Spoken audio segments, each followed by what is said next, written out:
नमस्कार साथियों। आज हम लोग बात करने वाले हैं चरक निदान स्थान चैप्टर नंबर 8 अर्थात अंतिम अध्याय का जो है एक पॉइंट है निदान अर्थकर रोग। यहाँ पर देखेंगे एक टर्म है निदान, एक टर्म है अर्थ। तो निदान का मतलब होता है कि कारण, हेतु। मोटा मोटा समझें कि एक रोग जब दूसरे रोग को उत्पन्न करे, एक रोग के द्वारा जब कोई दूसरा रोग उत्पन्न हो रहा है तो दूसरे रोग का जो निदान है वो पहला रोग है। ठीक है, इसी को बोलते हैं निदान अर्थकर रोग। अर्थात जो पहला रोग दूसरे रोग को उत्पन्न कर रहा है ना, पहला रोग की वजह से तो दूसरा रोग उत्पन्न हो रहा है, इसी को बोलते हैं निदान अर्थकर रोग। आइए देखते हैं चरण निदान 8 का श्लोक नंबर 19। आप लोग जरूर इसको अंडरलाइन करिएगा, श्लोक बुक जरूर ओपन करके रखिए। ठीक है, तो हम लोग पढ़ते हैं, श्लोक के साथ पढ़ेंगे, ज़्यादा मजा आएगा। तो देखेंगे निदान अर्थ करो रोगो, निदान अर्थ करो रोगो रोगस्य उपलब्धते। क्या है? रोगो रोगस्य उपलब्धते मतलब एक रोग जब अन्य रोग की उत्पत्ति का कारण होता है उसे कहते हैं निदान अर्थकर रोग। ओके, रोगो रोगस्य उपलब्धते, है ना, इंपॉर्टेंट पॉइंट है, तो उसको बोलते हैं निदान अर्थकर रोग, है ना। अब देखते हैं कि कौन कौन से ऐसे एग्जाम्पल आपके सामने आते हैं। तो पहले देखेंगे तद्यथा, बिल्कुल ध्यान से पढ़िएगा, देखिएगा। ज्वर संताप, ज्वर संतापात रक्त पित्तम उदीरते, अर्थात ज्वर के संताप से, ज्वर के जब फीवर में क्या होता है, टेम्परेचर बढ़ता है, संताप होता है, तो उससे रक्त पित्त की उत्पत्ति होती है। तो हम लोगों ने निदान स्थान में देखा है ना, ज्वर के बाद रक्त पित्त का वर्णन है। देखिए, ध्यान दीजिएगा, ज्वर के तुरंत बाद रक्तपित्त का वर्णन है, इसलिए क्योंकि ज्वर से ही रक्तपित्त उत्पन्न होता है, ज्वर के बाद रक्तपित्त होती है, इसलिए ज्वर के बाद रक्तपित्त का चैप्टर है। ओके, तो ज्वर संतापात रक्तपित्त उद्धरति। दूसरा पॉइंट देखेंगे, रक्तपित्त रक्तपित्त ज्वरस्ताभ्याम शोषस्य उपजायते।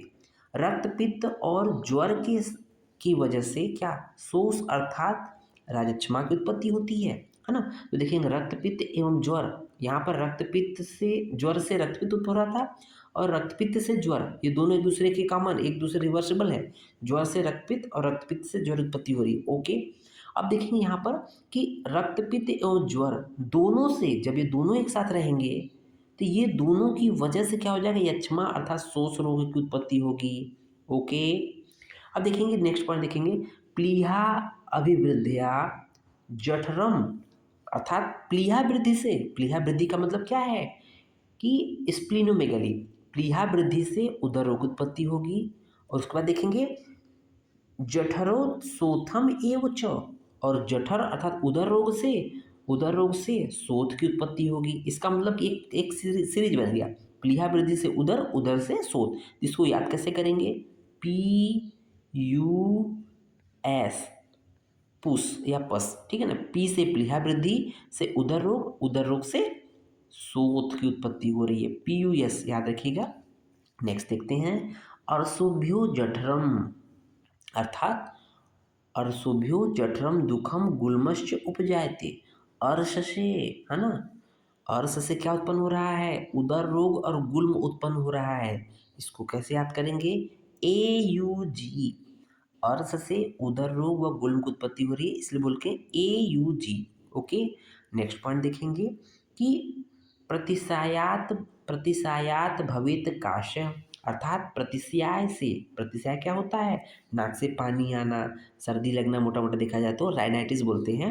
प्रतिस्याय से काश की उत्पत्ति हो रही है। आप देखते हैं जब राइनाइटिस होती है तो खांसी भी आती है। ओके, उसको देखेंगे कासात कासात संजायते क्षय, और काश से क्षय अर्थात धातुओं का क्षय हो जाता है ना। जब बहुत ज़्यादा खांसी आएगी ना, तो खांसी बहुत ज़्यादा आएगी तो उल्टी भी होगी, आप कुछ खा भी नहीं पाओगे, तो क्या होगा, धातुएं क्षीण हो जाएंगी, इसलिए काश से क्षय अर्थात धातुओं का क्षय हो जाता है। और लास्ट में देखेंगे क्षयो रोगेभ्य हेतुभ्यो शोषस्य उपलब्धति, और क्षय अर्थात धातुओं के क्षय से यक्ष्मा अर्थात शोष रोग की उत्पत्ति होती है। तो ये मोटा मोटा हम लोग के पास ये निदान अर्थकर रोग के कुछ एग्जाम्पल है जो कि कॉम्पिटिटिव एग्जाम में पूछे जाते हैं, इसलिए हमने उसको बहुत ध्यान से पढ़ाया है। अगले पेज पे इसी को और एक्सप्लेन करके देखते हैं। तो यहाँ देख रहे होंगे, उसी को थोड़ा सा अच्छे से पढ़ लेते हैं। नेक्स्ट श्लोक है, वे ज्वरादि रोग मतलब ज्वर से रक्तपित्त उत्पन्न हो रहा था। वे ज्वर आदि रोग पहले केवल केवल मतलब स्वतंत्र रोग होते रहते हैं। मान लीजिए किसी को पहले फीवर ज्वर उत्पत्ति होगी तो केवल शरीर में ज्वर ही रहेगा, स्वतंत्र है, ओके।